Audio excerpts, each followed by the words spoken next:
కుమారులు కుమార్తెలు ఇల్లు స్వాస్థ్యం అని చెప్పుకున్నాం. కుమారులు ఇల్లు పొలము అని చెప్పుకున్నాం. దేవుని స్తోత్రం. నాలుగోది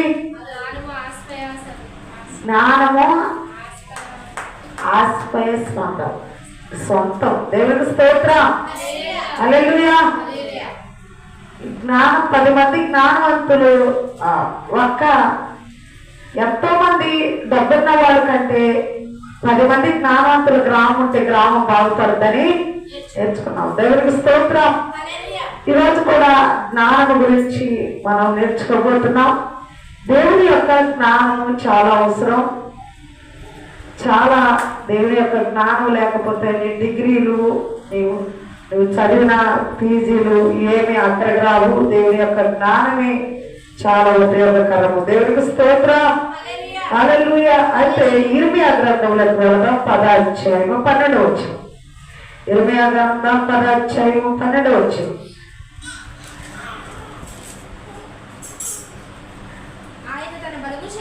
ఆయన తన బలము చేత అమ్మా భూమిని సృష్టించారు. తన జ్ఞానము చేత రాజ్యమును స్థాపించారు. తన ప్రజ్ఞ చేత ఆకాశమును విశాలపరచును. ఆయన ఆజ్ఞ నీయగా జలరాశుల ఆకాశ మండలములో పుట్టును. దేవునికి స్తోత్రం. హల్లెలూయా. ఆయన జ్ఞానము చేత ఏం కాదు చేశారంట? ఆయన తన బలము చేత భూమిని సృష్టించారు. తన జ్ఞానము చేత ప్రపంచమును స్థాపించారంట. హల్లెలూయా. హల్లెలూయా. ప్రపంచ మేధావులు చాలా మంది ఉన్నారు. ప్రపంచ మేధావులు తెలుగు బైబిల్ కనిపెట్టిన వాళ్ళు ప్రపంచ మేధావులు. ఆ తర్వాత ఫోన్ కనిపెట్టే వాళ్ళు చాలా మంది ప్రపంచ మేధావులు ప్రపంచ జ్ఞానవంతులు ఉన్నారు. కానీ దేవుడు అసలు ప్రపంచాన్నే కనిపెట్టాడంట తన జ్ఞానము చేత. హల్లెలూయా. అలాగే ఒక ఏరోప్లేన్ అనగా ఒక విమానం తయారు చేయడానికి దాని చదువును బట్టి వాళ్ళకి ఉన్న జ్ఞానాన్ని బట్టి దాన్ని తయారు చేస్తున్నాం. ఒక ఫోన్ను కనిపెడటానికి ఒక ఫోన్ తయారు చేయడానికి వాళ్ళ చదువును బట్టి వాళ్ళ జ్ఞానాన్ని బట్టి దాన్ని కనిపెడుతున్నారు. ఒక సిమ్మును తయారు చేయడానికి వాళ్ళకు ఉన్న జ్ఞానాన్ని బట్టి తెలుగును బట్టి దాన్ని కనిపెడుతున్నారు. అయితే ఒక వస్తువును తయారు చేయడానికి వారి జ్ఞానాన్ని బట్టి వారి తెలుగును బట్టి తయారు చేస్తున్నారు. అయితే దేవుడు ప్రపంచాన్నే తన జ్ఞానము చేత కలుగుడు. ప్రపంచంలోనిది కనిపెడుతున్నారు. వీళ్ళందరూ ఒక బస్సును తయారు చేయించడానికి, ఒక లారీని తయారు చేయించడానికి, ఒక కారును తయారు చేయడానికి, ఒక మోటార్ సైకిల్. ఇప్పుడు కరెంటు మీద స్కూటీలు వస్తున్నాయంట. కరెంటు స్కూటీలు ప్రతి వస్తువు ఒక సోలార్ కరెంటు కనిపెడతారు. మానవుడు చదువుకున్న చదువు బట్టి జ్ఞానాన్ని బట్టి ముందుకు. అయితే దేశము లోకమును తన జ్ఞానము చేత కలుగు చేశాడు దేవుడు. ఇందులో ఉన్న వస్తువులకి నువ్వు ఎంతగా మనం మిడిసిపడతా ఉంటాము. పలారోళ్ళు ఇది చేశారంట, పలారోళ్ళు అది చేశారంట గొప్ప చెప్పుకుంటాం. అంటే ప్రపంచాన్ని తయారు చేయడం కనిపెట్టడానికి ఆయన ఎంత జ్ఞానవంతుడై ఉండాలి. చప్పలబడ్డ దేవుని నామమున హల్లెలూయా. హల్లెలూయా. హల్లెలూయా. ప్రపంచాన్ని కలుగు చేశారంట. రాజ్యాంగాన్ని రాసిన అంబేద్కర్ని రాజ్యాంగం రాశాడని అంబేద్కర్ని దేవుళ్ళ కొలిచేవాళ్ళు ఉన్నారు. మరి ఒక రాజ్యాంగాన్ని రచించిన వాళ్ళ కోసమే ఎంతగా తాపత్రపడుతున్నాం. ఒక పరిపాలించే వాళ్ళ కొరకు ఎంతగా తాపత్రపడుతున్నాం. ఇంకా ఏదైనా కనిపెట్టిన వాళ్ళ కొరకు వారు కనిపెట్టింది ఇది అని చెప్తున్నాం. మరి ఈ ప్రపంచాన్ని తన జ్ఞానము చొప్పున కనిపెట్టాడండి మన ప్రభువు వారు. హల్లెలూయా. ఆకాశం అంటుకుని భూమి నుంచి ఆకాశం అంటుకుని నీళ్ళే ఉన్నాయి. ఎక్కడ భూమి రవ్వ కూడా లేదు. అలాంటి టైంలో దేవుడు జలముల మీద దేవుని ఆత్మ అలాడుచున్నదంట. నిలబడటానికి దేవుని ఆత్మకి ఎక్కడ చోటు లేదంట. జలముల మీద అలాడుతుందంట. ఆదికాండ 1వ అధ్యాయంలో వెళదాం. జలముల మీద అల్లాడుతుంది దేవుని ఆత్మ అని ఇక్కడ ఆదికాండం ద్వారా మనకు కనపడుతుంది. ఆది అందు దేవుడు భూమి ఆకాశములను సృజించెను. భూమి నిరాకారముగాను శూన్యముగాను ఉండెను. చీకటి అగాధ జలముల పైన కమ్మి ఉండెను. దేవుని ఆత్మ జలముల పైన అల్లాడుచుండెను. చీకటి అగాధ జలముల మీద కమ్మి. చీకటిగా ఉన్నట్టు ఈ జలములన్నీ ఆకాశాన్ని అంటుకుని జలాలే ఉన్నాయంట. భూమి లేదంట, ఎక్కడ భూమి లేదు, ఆకాశాన్ని అంటుకుని జలములు. చీకటి, వెలుగట్టు లేదు, పగలు లేదు. పగలుంటేనే వెలుగు వచ్చింది. పగలు తయారు చేసినాకే దేవుడు వెలుగు వచ్చింది. పగలు లేనప్పుడు రాత్రి నిత్యము చీకటి. ఆ చీకటి ఆ నీళ్ళల్లో ఆ జలముల మీద దేవుని ఆత్మ అల్లాడుతుంటే దేవుని ఆత్మ చీకట్లో ఉండదు కదండి.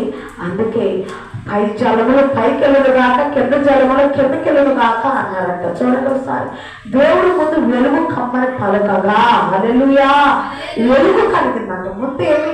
చీకటి జలములు, చీకటి జలములు ఏమి లేవు.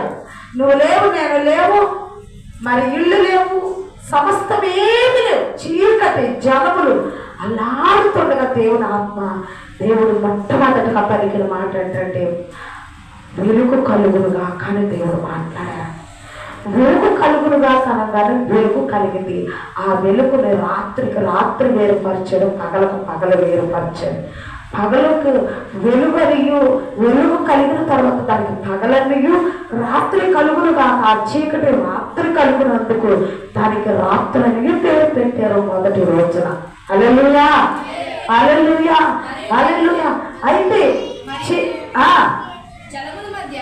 మరియు జలముల మధ్యన ఒక విశాలము కలుగును.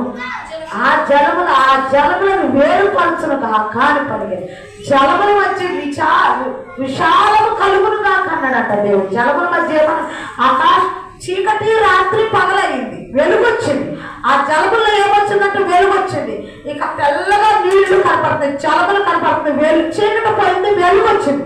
ఆ వెలుగు కలిగినాక ఎన్ని జలములే ఉంటే ఒక నిలబడటానికైనా కూర్చుంటానికైనా ఆత్మ నీళ్లు లేని చోట ప్రశాంతంగా ఉండటానికి తాగేదని చూచి జలములు ఏర్పరచాడట. పై జలములు పైకెళ్ళను కాక, కింద జలములు.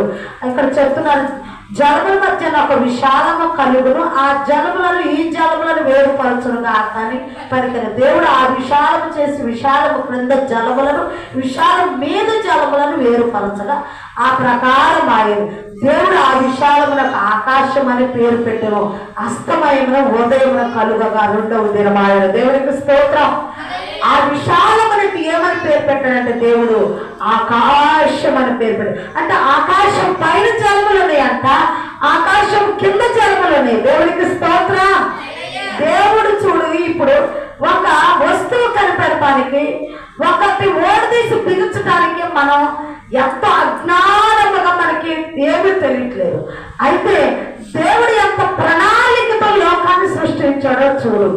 ఏ జలముకు ఆ జలము వేరు చేసి విశాలం కలుగ చేశాడు. ఆకాశాన్ని అంతే ఎక్కడ దాకుంది, ఆకాశాన్ని అంటుకునే కానీ ఇంకా పైనుంచే ఉంది. ఎక్కడికైనా సరే వాటర్ ఉంటే అప్పుడు ఆ వాటర్లో వెలుగు కలుగ చేసే వాటర్ను పై జలమును పైకించి కింద జలమును కింద వదిలిపెట్టినప్పుడు, వాటిని బంధించినప్పుడు, వాటికి తాళా వేసిన చూడడానికి వాక్యం సెలవిస్తుంది. ఆ విశాలానికి ఆకాశం అని పేరు పెట్టారు. రెండో రోజున ఆకాశాన్ని, మొదటి రోజున వెలుగును చేశాడు, రెండో రోజున ఆకాశాన్ని తయారు చేశాడు. దేవుడు ఎంత జ్ఞానముగా సృష్టిని కలుగ చేశాడు చూడండి ఒకసారి. దేవుడు అనంత జ్ఞాని. ఈ లోకంలో ఉన్నవి కనిపెట్టినందుకే, ఈ లోకంలో ఉన్న వస్తువులు తయారు చేసినందుకే, ఈ లోకంలో ఉన్న వస్తువులను నేపదేసినందుకే, ఈ లోకంలో ఉన్న వెహికల్స్ తయారు చేసినందుకే వీడు చాలా జ్ఞానవంతులు, వీడు చాలా జ్ఞానవంతులు, వీడు చాలా జ్ఞానవంతులే మురిసిపోతున్నాం. లోకమునే కలుగజేసిన ఈ నియమనాలు మనం అనంత జ్ఞాని. హల్లెలూయా. అదే చెబుతున్నాడు, దేవుడు తన జ్ఞానము చేత లోకాన్ని సృష్టించాలని చెప్తున్నాడండి ఇర్మియా గారు. దేవునికి స్తోత్రం. హల్లెలూయా. ఇంత జ్ఞానవంతుడైన దేవాతి దేవుని గురించి మనము అది ఎంత మాట్లాడిన తక్కువేనని దేవుని వాక్యం ఇక్కడ స్పష్టంగా సెలవు తెలియపరుస్తుంది. 10వ వచనం, దేవుడు 6 నెలలు. 9వ వచనం, దేవుడు ఆకాశం క్రిందనున్న జలములు ఒక చోటనే కూర్చోబడి 6 నెలలు కనబడను కాకని, మళ్ళీ పై జలములు పైకి పంపించి మధ్యలో విశాలం కలగ చేసి ఆ విశాలానికి ఆకాశం అని పేరు పెట్టి మళ్ళీ కింద జలాలని ఒక చోట ఉండండి, మీరు అంత జలం అండి మాట్లాడిన చెరువులు, సముద్రాలు, కాలువలు అంటే ఒక చోట ఉండేటట్టు. కింద జనాలు ఏమన్నారంటే మీరందరూ ఒక చోటే నీరు, ఒక చోటే ఉండండి నీరు అంతానని నీరుకి ఒక కంట్రోల్ పెట్టారండి ప్రభువు వారు. దేవుడికి స్తోత్రం. ఆ నీరు సముద్రములు, వాగులు, వంకలు ఒక చోట పేర్చబడతారు. తర్వాత దాని పక్కన 6 నేల అగునుగాక అన్నారు. హల్లెలూయా. దేవుడు 6 నెల కనబడునుగా కాని పలుకగా ఆ ప్రకారం ఆయన. దేవుడికి స్తోత్రం. 6 నెల కనబడునుగా కనగా జలాలన్నీ ఒక్క చోట ఉండమని దేవుడు చెప్పాడు. రెండోది మిగతాదంతా 6 నెలగా ఉండరుగా అన్నాడు. 6 నెల అయిపోయిందండి. భూమి ఏర్పడింది, ఆకాశమును కలుగు చేశాడు, సూర్య చంద్రులు వెలుగును కలుగు చేశాడు దేవుడు. ఇదిగో 6 నెల కలుగు చేశాడు. మరి ఈ 6 నెల తరపడానికే కానీ, ఈ 6 నెల పంటలు పండించడానికే కానీ, ఈ 6 నెలని సమృద్ధిగా సేతపరచుకోవటానికి పక్కన వాగుళ్ళు, వంకలు ఒక చోట పెట్టారండి వాటర్. దేవునికి స్తోత్రం. దేవుడికున్న ఈ జ్ఞానానికి ఇప్పుడు నువ్వు ఎంత స్థుతించినా, ఎవరు ఎన్ని రకాలుగా దేవుని గురించి కనపరిచినా తక్కువేనండి. దేవునికి స్తోత్రం. హల్లెలూయా, హల్లెలూయా. దేవుడు అనంత జ్ఞాని అని ఇప్పుడు మన నోటితో మనం ఒప్పుకోక, సృష్టిలో ఈ కలుగు చేసినందుకే మనం ఆశ్చర్యపోతున్నాం. ఈ మంచి ఫ్లవర్ కలుగు చేయటానికి వాళ్ళు చాలా చక్కగా దీన్ని తయారు చేశారు. దీని తయారీ విధానాలు, మరి ఈ ప్లాస్టిక్ని శుభ్రం చేసి దానికి ఒక కింద ప్లాస్టిక్ కుండి పెట్టి ఫ్లవర్స్ని ఇలా అందంగా తయారు చేశారు. దీన్ని చూసి చాలా ముచ్చట పడుతూ ఉంటాం. ఏమండి, ఆకాశం భూమిని సృష్టిని కలుగజేసిన దేవునికి ఎంత అందంగా, ఎంత సౌందర్యంగా, ఆయన జ్ఞానవంతుడా కాదా? దేవునికి స్తోత్రం. హల్లెలూయా, హల్లెలూయా. దేవుని వాక్యము ఎంత స్పష్టంగా చెప్తుందంటే, అయితే తన తర్వాత అన్నాడు, ఆయన తన బలము చేత భూమిని సృష్టించాను, తన జ్ఞానము చేత ప్రపంచమును స్థాపించాను. హల్లెలూయా. తన ప్రజ్ఞ చేత ఆకాశ విశాలమును కలగ చేశాను. బలమని ఉపయోగించారు అక్కడ. ఏమంటే బలం లేదా మాట రాదు. వస్తుందా?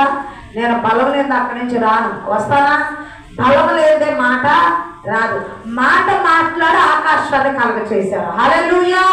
తన బలము చేత సృష్టినే కలుగ చేశారు.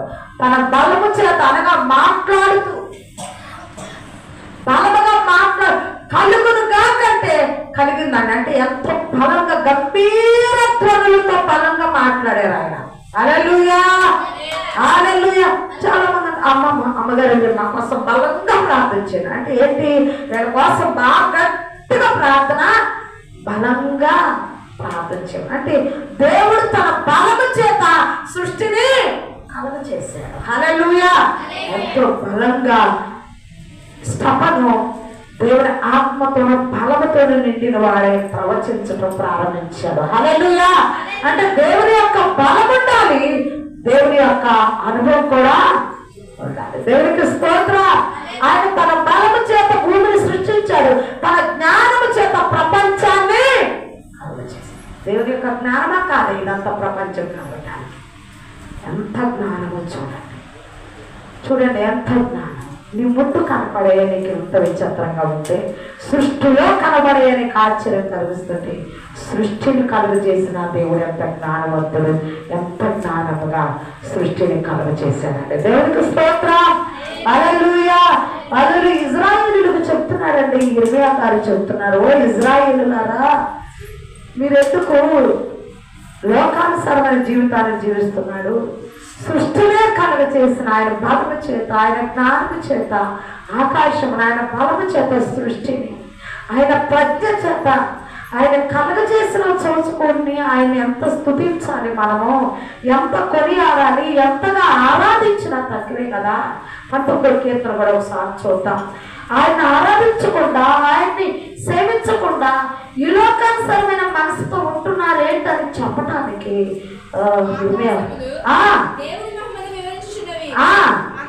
అంతరిక్షమా ఆయన చేతి పని ప్రజలు పంచుతున్నది, పగటి పగలు బోధ చేస్తున్నది, రాత్రికి రాత్రి జ్ఞానం తెలుపుతున్నది. దేవునికి స్తోత్రం. రాత్రికి రాత్రి జ్ఞానము తెలుపుతున్నది. దేవుడు చేసిన రాత్రి జ్ఞానం తెలుపుతుంది, పగలేమో బోధ చేసుకుంది. దేవుడే ఇంత జ్ఞానముగా ఆలోచించినప్పుడు అందులో కూడా రాత్రి జ్ఞానం తెలిపే వాతావరణం, పగలు బోధ చేసే వాతావరణం. పగలు స్కూల్కి వెళ్తారా, నేత్ర స్కూల్కి వెళ్తారా పిల్లలు? ఎప్పుడు వెళ్తారు? పగలు వచ్చేవా ప్రార్థనకి, రేత్రి వచ్చేవా? ఎప్పుడు స్టడీ ఎప్పుడు ఉంటుంది? పగలు. హల్లెలూయా. ఏదైనా స్టడీ అవర్ ఎప్పుడు ఉంటుంది? పగలు. అందుకే పగలుగా పగల బోధ చేస్తున్నది, రాత్రికి రాత్రి జ్ఞానము పగలంతా చేసింది ఆలోచించుకుంటూ జ్ఞానమును తెచ్చుకుంటానికి రాత్రిని. హల్లెలూయా. ఈ రాత్రిని, పగలను, ఆకాశమును, విశాలమును, భూమిని, ఇదిగో ఆరిన నేల, ఇవన్నీ కలుగజేస్తున్న దేవుడు జ్ఞానవంతుడు. తన జ్ఞానము చేత ఆకాశమును, భూమిని, సృష్టిని కలుగజేశాడు. హల్లెలూయా. అది చెప్పాలనుకుంటున్నాడు ఇర్మియా గారు తన ప్రజలకి. అనగా ఇర్మియా గారు తీసుకెళ్ళిన బానిసత్వంలో మగ్గిపోతున్న ఆ యోధా వారికి, ఇజ్రాయేల్ వారికి, బానిసలుగా వెళ్ళిపోయిన వారిని కృంగిపోవద్దు, అధైర్యపడవద్దు, ధైర్యంగా ఉండండి. మీ దేవుడు ఎంత కార్యాలు చేశాడే, ఆకాశాన్ని కలుగు చేశాడే, భూమినే కలుగు చేశాడే. ఆయన జ్ఞానం చూడండి. నిన్ను విడిపించలేడా, నన్ను విడిపించలేడా, నిన్ను నడిపించలేడా, నన్ను నడిపించలేడా, భయపడకుడి అని చెప్తున్నాడు. చూడండి ఒకసారి 7వ వచనం. జనములకు రాజా నీకు భయపడని వాడెవడు? జనములు జ్ఞానులందరిలోను వారి రాజ్యములన్నిటిలోను నీ వంటి వాడు లేడు కనుక నరులు నీకేమో భయపడతా. అనుగుణ్యము జనులు కేవలము పశుప్రాయులు, అవివేకులు, బొమ్మల పూజ వలన వచ్చు జ్ఞానము వ్యర్థము. దేవునికి స్తోత్రం. హల్లెలూయా. రాజా నువ్వు భయపడమాక, బొమ్మలు పూజించావు అనగా దేవుని సేవించేవాడు, ఆరాధించేవాడు బాధపడుతున్నాడేమో, కృంగిపోతున్నాడేమో, సావుకుడు అయ్యో మేము వ్యతిరేకమైన మనసుతో ఉంటున్నామేమో బాధపడుతున్నారేమో. సావుకులు మా కోసం ఎప్పుడు కన్నీరు ఖర్చు ప్రార్థన చేస్తున్నారని కొంచెం కూడా ఆలోచించిన వాళ్ళు ఉంటారండి. విగ్రహ ఆరాధన అటు సాకు ఉంటారు. వాళ్ళ గురించి ఇర్మియా గారు చెప్తూ ఆ బొమ్మలు పూజించేవారు జ్ఞానము, వారి జ్ఞానము, బొమ్మల పూజ వలన వచ్చు జ్ఞానము వ్యర్థము. దేవునికి స్తోత్రం. హల్లెలూయా. దేవుడే జ్ఞానవంతుడు. తన జ్ఞానము చేత ఆకాశం, భూమిని, చంద్ర నక్షత్రాలను సమస్తమును కలుగజేస్తే ఆ జ్ఞానవంతులైన దేవుడు వదిలిపెట్టి బొమ్మలు పూజిస్తున్నారు. వీళ్ళు జ్ఞానవంతులు కాదు, వీళ్ళ జ్ఞానము వ్యర్థము అని ఇర్మియా గారు చెప్తున్నారు. హల్లెలూయా. హల్లెలూయా. ఎంత చక్కని మాట చెప్తున్నారు. దేవుణ్ణి ఆరాధించు వారి జ్ఞానవంతులు. 10వ వచనం. యెహోవాయే నిజమైన దేవుడు, ఆయన జీవము కలిగిన దేవుడు, సదాకాలం ఆయనే రాజు. ఆయన ఉగ్రతకు భూమి కంపించును, జనములు ఆయన కోపమును సహింపలేవు. యెహోవాయే దేవుడు. నిజమైన జ్ఞానవంతులైతే, తెలివైన వాళ్ళైతే బొమ్మను ఆరాధిస్తారా అని ఇర్మియా గారు తన అనుభూతితో చెప్తున్నాడండి. అసలు ఆయన జ్ఞానానికి మితి లేదే. ఆయన ఇంత జ్ఞానవంతుడే, సమస్తమును కలుగు చేసింది ఆయనే కదా. బొమ్మలు పూజిస్తారండి. బొమ్మలు పూజించడం వల్ల మీకు జ్ఞానం రాదని స్పష్టంగా చెప్తున్నాడు. దేవునికి స్తోత్రం. తన జ్ఞానము చేత లోకాన్ని కలుగు చేసిన దేవుణ్ణి నువ్వు ఎంతగా స్తుతించాలి, నేను ఎంతగా స్తుతించాలని. వెలిగి నలిగిన హృదయంతో దేవుడిని ఆరాధించాలి, దేవుని కొనియాడాలని. దాన్ని వదిలిపెట్టి తన ప్రజలు చేస్తున్న పనికి చాలా బాధపడుతున్నాడు ఇర్మియా.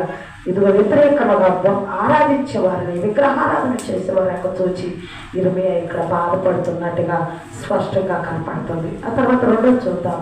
2 కొరింథీ పత్రిక 4:5-6 వచ్చినారు. 2 కొరింథీ పత్రిక 4:5-6 వచ్చిన. అంధకారముల నుండి వెలుగు ప్రకాశించును గాక అని పలికిన దేవుడే తన మహిమను కూర్చిన జ్ఞానము యేసుక్రీస్తునందు వెల్లడిపరచుటకు మా హృదయములో ప్రకాశించును కనుక మేము మమ్మను గూర్చి ప్రకటించుకొనలేదు కానీ క్రీస్తు యేసును గూర్చిన ఆయన ప్రభావమును గూర్చిన మమ్మను గూర్చి యేసు నిమిత్తమే మేము మీ పరిచారకులమని ప్రకటించుతున్నాము. దేవునికి స్తోత్రం. వెలుగు కలుగునుగా కానీ అంధకారం నుండి వెలుగు కలుగునుగా కానీ ప్రకటించిన దేవుడే. ఎప్పుడు అంధకారము? భూమి సృష్టించక ఆకాశాన్ని అంటుకుని ఏమని ఆకాశమే లేదు అప్పటికి, అంతా జలములే. ఎక్కడి వరకు ఉన్నాయో జలములు అంతు లేదు. అంటే దేవుడు నివసించే స్థలము కూడా ఎక్కడ లేక అంధకారము ఉన్నప్పుడే దేవుడు తన ఆ అంధకారం అంతటిని తీసివేసి వెలుగు కలుగునుగాక అని చెప్పి పగలకి రాత్రికి వేరు చేసి రాత్రికి జ్ఞానం తెలిపేలాగా పగలకు బోధ చేసేలాగా చేసి ఆరణ్యాలు చేసి నీళ్ళను ఒక చోట కూర్చి ఎంత జ్ఞానముగా వెలుగును తీసుకొచ్చిన దేవుడు, పగలను తీసుకొచ్చిన దేవుడు. నువ్వు పగలంతా రోజు కష్టపడుతున్నావు అంటే ఈ పగలు ఎక్కడి నుంచి వచ్చింది అనుకున్నావు? ఎవరు కనిపెడితే వచ్చింది అనుకున్నావు? ఎవరు తయారు చేస్తే వచ్చింది అనుకున్నావు?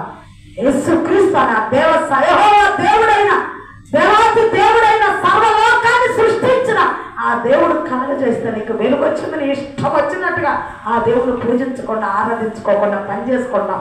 పగలంతా వాడేసుకుంటున్నాం. రాత్రి వచ్చేసి కమ్మగా నిద్రపోతున్నాం. ఇది ఎక్కడి నుంచి వచ్చిందో తెలుసా? ఇంత హాయిని ఇంత పని చేసుకునే స్వేచ్ఛ నీకు ఎక్కడి నుంచి వచ్చిందో తెలుసా? ఆ జ్ఞానవంతుడైన యేసు, ఆ దేవాతి దేవుడు జ్ఞానంతో సృష్టిని తయారు చేయబట్టే ఆ సృష్టిలో ఈ రోజు నువ్వు పని చేసుకోగలుగుతున్నావు, బ్రతకగలుగుతున్నావు, తినగలుగుతున్నావు. దేవునికి స్తోత్ర. ఆయన జ్ఞానము చేత కలుగ చేశాడు. కానీ నీకు నాకు జ్ఞానము లేదు. జ్ఞానము చేత కలుగ చేసిన దేవుని జ్ఞానముతో ఆరాధించుకోవాలి. ఎవరో భయభక్తులు కలిగి క్రమశిక్షణ కలిగి దేవుని ఆరాధించాలన్న ఆలోచన ఈ రోజున మానవుడికి లేకపోయిందండి. ఎంత జ్ఞానవంతుడు! అదే చెప్తున్నాను. అంధకారమును వెలుగును ప్రకాశించును, అంధకారంలో నుండి వెలుగును ప్రకాశించును గాక అని పలికిన దేవుడే తన మహిమను కూర్చున్న జ్ఞానం. ఇదేంటి? అంధకారమును కలుగజేశారు. ఆ జ్ఞానములో దేవునికి స్తోత్రం. ఏ జ్ఞానములో? లోకాన్ని సృష్టించే జ్ఞానం ఇది. రెండోది, లోకంలో మనిషిని కలిగిన తర్వాత మనుషులకు దేవుని యొక్క మహిమ తన జ్ఞానం చేత పంపించాడట. హల్లెలూయా! చెప్పబడి దేవుని నామమున పంపాం. మనుషులకు ఎలా పంపించాడు? తన జ్ఞానము చేత మనుషులకు దేవుని ఆత్మను పంపించాడట. ఎక్కడ అల్లాడింది అంతకెత్త దేవుని ఆత్మ? జలముల మీద, చీకటి అగాధ జలములో అల్లాడింది. ఇప్పుడు ఎక్కడుంది? దేవుని మహిమలో ఆయన ఆత్మ ఉంది. ఆ మహిమ మనుషుల్లోకి వెళ్ళి మనిషిని మహిమగా మారుస్తుంది. హల్లెలూయా! ఇది దేవుని జ్ఞానమా కాదా? హల్లెలూయా! హల్లెలూయా! దేవుని జ్ఞానము చేత లోకాన్ని కలుగజేశాడు. దేవుని జ్ఞానము చేత లోకంలో ఒక మనిషిని కలుగజేసి ఆ మనిషిలో జీవాత్మ ఊది. ఒక నరుని కలుగజేసి ఆ నరుల జీవాత్మ ఊది ఆ ఆత్మ ఆ మనిషిని మహిమ, ఆ మనిషిలోకి ఆత్మలో ఆ మహిమను పంపించి ఈ సిమ్ తీసుకొచ్చి అలా దీంట్లో పెడుతున్నావు. దాంట్లో పంపిస్తున్నావా లేదా? ఏం పెడుతున్నావు? దాంట్లోకి ఒక లోటడ మంచిని తీసుకొచ్చి బాటిల్లోకి పంపిస్తున్నాం. వాటికి మోత పెడుతున్నాం. ఆత్మ కూడా మహిమ కూడా దేవుడు మన హృదయం మనలోకి పంపించాడంట తన జ్ఞానము చేత. హల్లెలూయా! బయట పెట్టలేదంట. హల్లెలూయా! అంటే పంపించారు అంటే అందరికీ పంపించలేదండి. అందరికీ అనుకుంటున్నారేమో. ఈ నీళ్లు బాటిల్లోనే పోసాము. ఈ బాటిల్ పోయకుండా ఇక్కడ పోసేది ఎలా ఉంటుంది?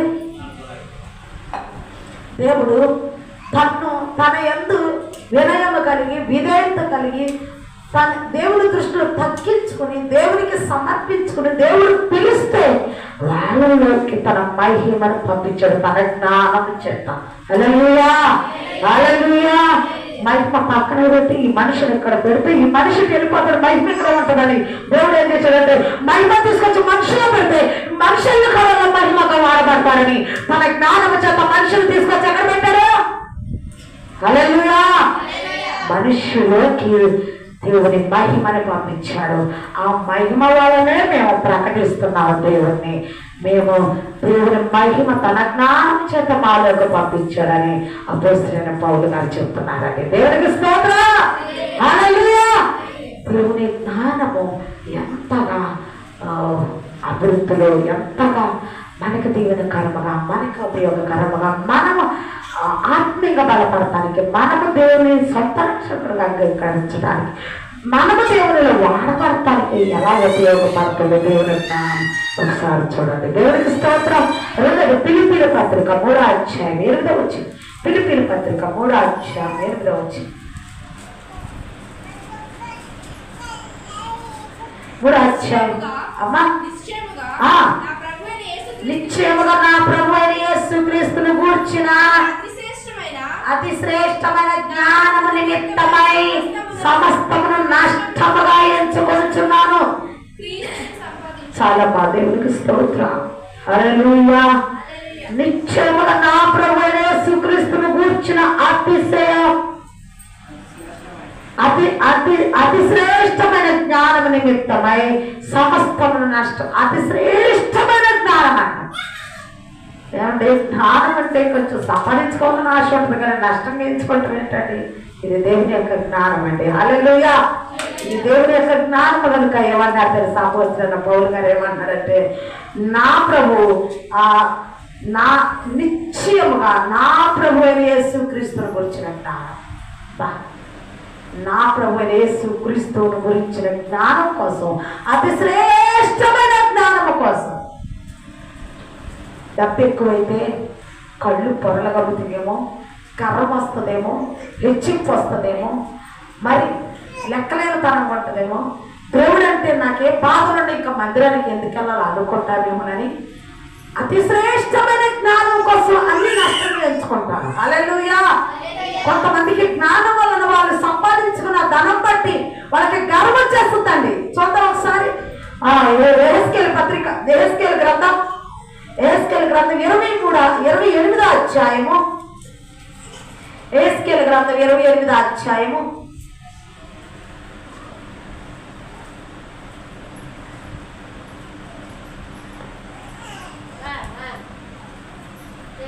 3వ వచనం. నీ జ్ఞానము చేతను నీ వివేకము చేతను ఐశ్వర్యము పొందితివి, నీ ధనాగారంలో నుండి వెండి బంగారములు తెచ్చుకొంటివి, నీకు కలిగిన జ్ఞానాతిశయం చేతను వర్తకము చేతను నీ విస్తారమైన ఐశ్వర్యం సంపాదించుకుంటివి, నీకు ఐశ్వర్యం కలిగినందున నీవు గర్వించిన వాడు అయితివి. ఏం కలిగినందునంట అంటే ఇవ్వకుండా ఉండడం మంచిదంటవా? దేవుడు ఆశీర్వాదాలు ఇవ్వకుండా ఉండడం మంచిదంటవా?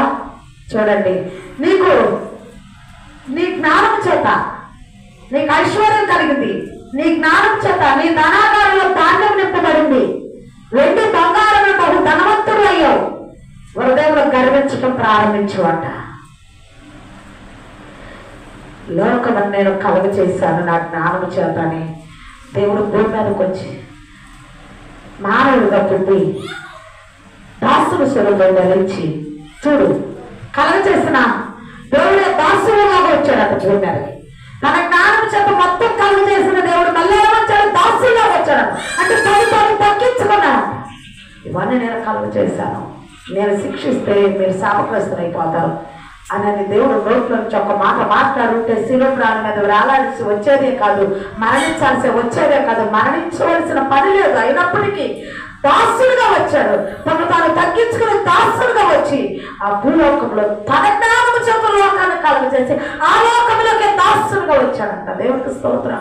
ఒక వాటిలో యజమానంట, ఆ వాటిలో బాగా ఖాళీ లేకుండా నిత్యము జనులతో బాగా రష్గా కొనసాగుతుందంట. వాటిలో యజమానులు గొప్ప వృద్ధుడైపోయాడు. ఆ వృద్ధుడు ఒకనొక రోజు చాలా యజమానులాగా రాకుండా ఒక పేదవాళ్ళగా, దరిద్రులాగా, అడుక్కునే వాళ్ళలాగా ఆ వాటిలోకి వచ్చాడట. అడుక్కునే వాళ్ళలాగా వాటిలోకి వచ్చి ఆ టేబుల్ కాడ వాటిలో లోపలికి వచ్చి కూర్చున్నాడు. ఆయనకి చాలా మంది ఎవరు ఏం కావాలి సార్, అందరూ ఎవరు వచ్చినా ఏం కావాలి సార్ అని ఆటలో తీసుకుంటా ఉంటారు. కానీ ఈ వృద్ధుల దగ్గర ఎవరు ఏం మాట్లాడుతారో ఎవరు పట్టించుకుంటున్నారు. ఒక ఆమె మాత్రము ఏం కావాలి అని అడిగి తీసుకొచ్చి పెట్టింది. కడుపు నిండా తిన్నారు. ఆ ప్లేట్ తీసింది, చక్కగా శుభ్రం చేసింది. ఆ శుభ్రం చేసిన తర్వాత ఈ కౌంటర్లో ఎవరినైనా ఒక గుమస్తాను కూర్చోబెడతారు కదా, ఆ గుమస్తానట అతని బిల్లు నువ్వు కట్టు, ఆ పేద నా దగ్గర ఏమి లేవమ్మా అన్నాడంట. తిన్న తర్వాత నా దగ్గర ఏమి లేవంటే సర్లే పర్వాలేదు వెళ్ళిపోండి, నా జీవితంలో కట్ చేసుకుంటానన్న భావంతో మౌనంగా ఉంటుంది. ఆ గుమస్తా పిలిచి నువ్వు అతని చేత డబ్బులు కట్టించి అలాంటి వాళ్ళకి పెడతావేంటని అతని మీద కోప్పడి ఆమె మీద కోప్పడి నీ జీవితం కట్ చేస్తాననగానే సరే కట్ చేయండి. ఆ పేదవాడు, ఆ దరిద్రుడు, ఆ దీన స్థితిలో ఉన్నవాడు ఒక స్లిప్ రాసి ఆ టేబుల్ మీద పెట్టి ఇదిగమ్మా అని ఇచ్చి వెళ్ళిపోయాడు.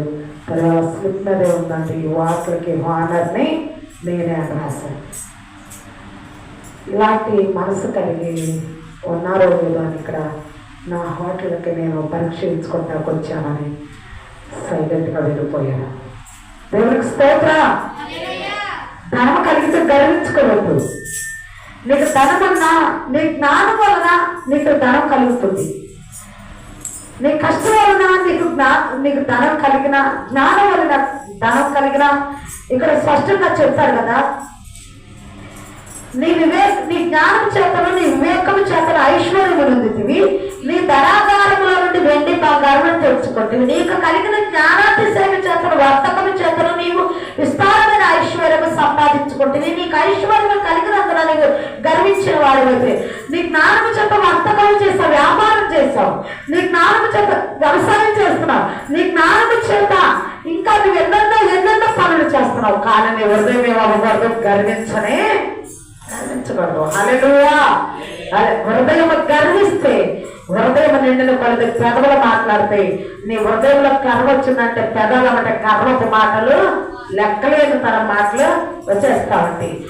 జ్ఞానము చేత సంపాదించుకున్నావు అని నువ్వు అనుకోవద్దు. ఆ జ్ఞానమే దేవుడై ఉన్నాడు. జ్ఞానం అసలు ఎక్కడి నుంచి వచ్చిందండి నీకు? ఆ జ్ఞానము చేతనే లోకాన్ని కలుగు చేశాడు. అసలు ఆయనే జ్ఞానము, ఆయనను బట్టి నీకు ఇన్ని సంపాదించుకోగలిగావు. ఇప్పుడు నువ్వేం చేస్తున్నావు అంటే గర్విస్తున్నావు.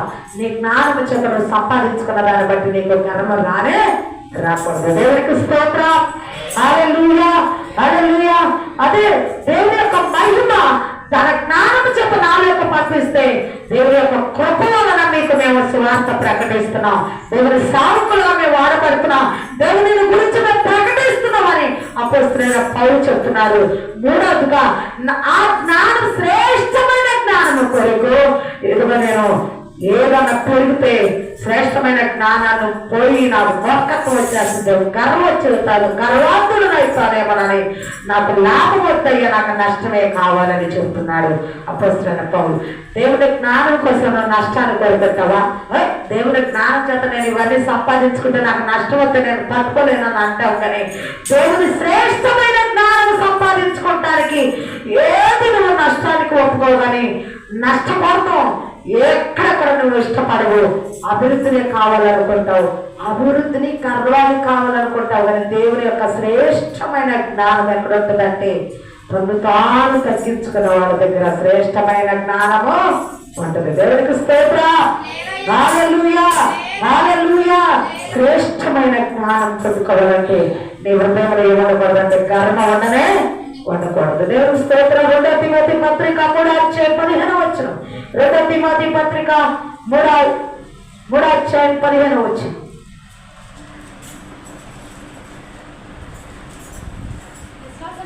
విశ్వాసము ద్వారా అమ్మా, విశ్వాసము ద్వారా రక్షణ వలనైనా జ్ఞానము నీకు కలిగించును, శక్తిగల అమ్మా పరిశుద్ధ లేఖనములకు బాల్యం నుండి నువ్వు ఎరుగుదు కనుక నువ్వు నేర్చుకున్న రూఢియను తెలుసుకున్నవి ఎవరి వల్ల నేర్చుకుంటావో ఆ సంగతి తెలుసుకోము, వాటి యొక్క నిలకడగా ఉండము. దేవునికి స్తోత్రం. హల్లెలూయా. అమ్మ చేతులు చక్కటి చేతులు పైకి ఆనందముల స్తోత్రాలు చెల్లిద్దాం. హల్లెలూయా, హల్లెలూయా, హల్లెలూయా.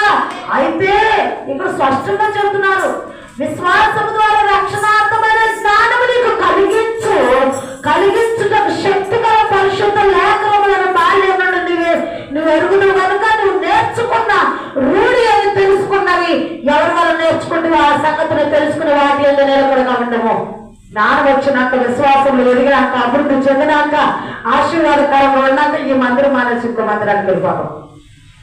జ్ఞానం వచ్చినాక, కార్యాలు జరిగినాక, విశ్వాసం అభివృద్ధి చెందినాక, తెలివి వచ్చినాక ఇక్కడి నుంచి మరి ఇంకో చాటుకి వెళ్ళిపోతాం. అంటే నీకు దేవుని వలన రక్షణ నీకు వచ్చింది. బాల్యము నుండి ఎక్కడ వాక్యం విన్నావో, ఎక్కడ దేవుని జ్ఞానాన్ని నేర్చుకున్నావో అక్కడే నిలకడగా ఉంది. యువకులు చేసే పని ఇది. 600 అయినా 106 అయినా వాళ్ళ బళ్ళైనా బళ్ళు వాళ్ళైనా ఎక్కడ ఉండేవాళ్ళు అక్కడే స్థిరంగా ఉండటమే జ్ఞానం. జ్ఞానం మనకి గుర్తుంది. వీళ్ళు జ్ఞానవంతులు రా. సంవత్సరానికి ఒక గురికి ఎవరు, సంవత్సరానికి ఒక ఊర జ్ఞానవంతులు. దేవునికి స్తోత్రం. బాల్యము నుండి నువ్వు ఎరుగుదు కనుక నువ్వు నేర్చుకున్న రూఢి అని తెలుసుకున్నది ఎవరెవరిని నేర్చుకుంటూ ఆ సంగతి తెలుసుకుని వాటి అందు నిలకడగలవు. ఎవరు ఎందు మేలు జరిగింది నీకు? ఎవరు ఎందు తెలుసుకున్నావు? ఎవరితో నువ్వు ఆత్మీయ జ్ఞానాన్ని నేర్చుకున్నావు? ఎవరు నిన్ను బలపరిచారు? ఎవరు నిన్ను స్థిరపరిచారు? ఎక్కడ రక్షణ పొందావు? ఏమి ఎవరి ద్వారా నువ్వు మేలు పొందుకున్నావు? గుర్తుపెట్టుకుని అక్కడ స్థిరంగా ఉండు. అప్పుడే జ్ఞానానికి అర్థం. అజ్ఞానంగా ప్రవర్తిస్తున్నారు చాలా మంది. మేలు సాట ఏమండి, ఈ వాటిలో బిల్లు టిఫిన్ చేసి ఆ వాటిలో బిల్లు కడతావా? ఏ వాటిలో టిఫిన్ చేస్తే ఆ వాటిలో బిల్లు చెల్లిస్తావు. బిల్లు ఒకసారి చెల్లించి టిఫిన్ ఒకసారి చేస్తానంటే ఊరుకుంటారా? ఆ ఊరుకోరు. మేము ఊరుకుంటున్నాంగా, మేమేం చేయట్లేదు, మేమెవరినేమో అనంగా, మేము కొరకు ప్రార్థన చేస్తాం, ఏమనము. నష్టపోతా ఉంటాం. అందుకే అపోస్తలుడైన పౌలు అన్నాడు, నేను శ్రేష్టమైన జ్ఞానం కొరకు నన్ను నేను నష్టపరుచుకుంటాను. నష్టపోతా ఉంటాం కానీ ఏమా కార్యాల కోసం, మేలు కోసం. నేను చెప్పట్లేదమ్మా, దేవుని వాక్యం మాట్లాడుతుంది ఇక్కడ. నేను కాదు మాట్లాడేది. ఎక్కడ ఉన్నావు అక్కడ స్థిరంగా ఉండు. ఎక్కడ జ్ఞానాన్ని నేర్చుకున్నావు? బాల్యం నుండి ఎక్కడ వాక్యం అన్నావు? నువ్వు రక్షణ పొందిన కానించి. బాల్యము అంటే ఎక్కడంటే పుట్టిన కానించి కాదు, దయచేసి అట్లా అనుకోవద్దు. పుట్టిన క్రీస్తులో రక్షణ పొందిన కానించి బాల్య సంవత్సరాలు మనకి లెక్క. దేవుడిలో బాల్యం లెక్క శరీరానుసారమైన లెక్క. అది చిన్నపిల్లడు కానించి లెక్క వేసుకునే శరీరానుసార లెక్క. ఆత్మానుసారమైన లెక్క రక్షణ పొందిన కానించి నువ్వు పుట్టినట్టు దేవుల్లో. ఎక్కడ వాక్యం విని ఎక్కడ జ్ఞానాన్ని నేర్చుకున్నావు అక్కడ స్థిరముగా ఉండు. అజ్ఞానం లేక కాలుగాలను పిల్లల్ని ఇష్టం వచ్చినట్టుగా తిరుగుతూ ఏంటది అసలు ప్రవర్తన? స్థిరమైన మనసు అనేది. అస్థిరమైన మనసు కోసం మళ్ళీ అనేకమైన నిందలు, నిట్టూరాలు ఎన్నెన్నో వేస్తూ ఉంటారు. మళ్ళీ వాళ్ళే తెలుగులో అనుకుంటారు, ఎవరితోడు కదా నిందలు వేస్తూ ఉంటారు. దేవుడికి అప్పు చెబుతున్నాం. దేవుడికి స్తోత్రం. హల్లెలూయా. తన జ్ఞానము చేత లోకాన్ని కలుగజేశాడు. తన జ్ఞానము చేత మనుషులు కలుగజేసి మనుషులోకి దేవుని ఆత్మను, దేవుని మహిమను పంపించాడు. ఇప్పుడు నీవు మహిమను పొందుకుంటున్నాను. నీవు ఇదిగో తన జ్ఞానము, శ్రేష్టమైన జ్ఞానం. మహిమ నాలోకి వచ్చినాక ఇంకా నా దేవుని జ్ఞానం కంటే నాకు ఎక్కువైంది ఏమి లేదని నేను అన్నిటి నష్టం గెలుచుకున్నాను. నేను స్థిరంగా ఒకే చోట ఉంటున్నాను అని అపోస్తలుడైన పౌలు చెప్తున్నారు తన అనుభవం. దేవునికి స్తోత్రం. హల్లెలూయా. అయితే ఇప్పుడు వరకు నువ్వు స్థిరమైన జ్ఞానం లేదేమో. దేవుడు తన జ్ఞానం చేత కలుగ చేశాడని అనుకోకుండా ఆ దేశపు దేవుడు, ఈ దేశపు దేవుడు, ఆంధ్రాలో పుట్టిన దేవుడు కాదు, లేకపోతే ఇండియాలో పుట్టిన దేవుడు కాదు, ఇండియా దేవుడు కాదు, ఇండియాలో పుట్టిన దేవుళ్ళు వీళ్ళని ఆయన కలగజేశాడు సృష్టిని అంతాను నువ్వు అనుకుంటున్నావేమో. నీకు జ్ఞానం లేక మాట్లాడుకుంటున్నావేమో. జ్ఞానం కావాలంటే దేవుని యొద్దకు వచ్చి మోకాలు వచ్చి ప్రార్థన చేయి. నీకు జ్ఞానం నేర్పుతాడు. యాకోబు పత్రిక 1వ అధ్యాయం 5వ వచనం. నీకు జ్ఞానము కొంతవరకు ఉన్న ఎడలా నీవు నన్ను అడుగుము. యాకోబు పత్రిక 1వ అధ్యాయం 5వ వచనం.